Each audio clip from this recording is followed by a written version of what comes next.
हरे कृष्णा। सभी प्रिय भक्तों को मेरा सादर प्रणाम।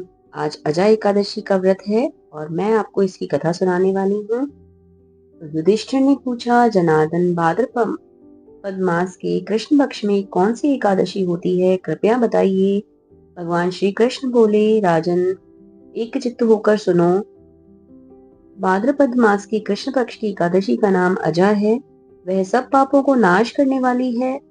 जो भगवान ऋषिकेश का पूजन करके इसका व्रत करता है, उसके सारे पाप नष्ट हो जाते हैं। पूर्व काल में हरिश्चंद्र नामक एक विख्यात चक्रवर्ती राजा हुए थे, जो समस्त भूमंडल के स्वामी सत्य प्रतिज्ञ थे।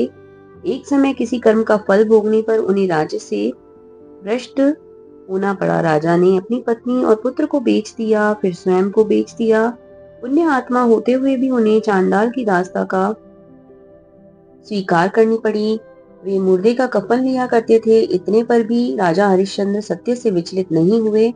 इस प्रकार चांडाल की दास्ता करते हुए उनके अनेक वर्ष व्यतीत हो गए। इससे राजा को बड़ी चिंता हुई। वे अत्यंत दुखी होकर सोचने लगे, क्या करूं, कहाँ जाऊं, कैसे मेरा उद्धार होगा। इस प्रकार चिंता करते करते वे शोक के सागर में डूब गए। राजा को आतुर जानकर कोई मुनि उनके पास नहीं आया। वे महर्षि गौतम थे जो उनके पास आए।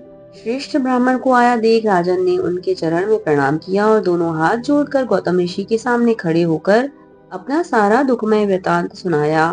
राजा की बात सुनकर गौतम ऋषि ने कहा, हे राजन, भादों के कृष्ण पक्ष में अत्यंत कल्याणमयी अजा नामक एकादशी आ रही है, जो पुण्य प्रदान करने वाली है। इसका व्रत करो, इससे समस्त पाप का अंत होगा। तुम्हारे भाग्य से आज के 7वें दिन एकादशी है। उस दिन उपवास करके रात में जागरण कीर्तन करना। ऐसा कहकर महर्षि गौतम अंतर्ध्यान हो गए। मुनि की बात सुनकर राजा हरिश्चंद्र ने उस उत्तम व्रत का अनुष्ठान किया। उस व्रत के प्रभाव से राजा सारे दुखों से पार हो गए। उन्हें पत्नी की पुण्य प्राप्ति हुई और पुत्र का जीवन दान मिल गया। आकाश में धुंधबिया बज उठी, देवलोकों से फूलों की वर्षा होने लगी।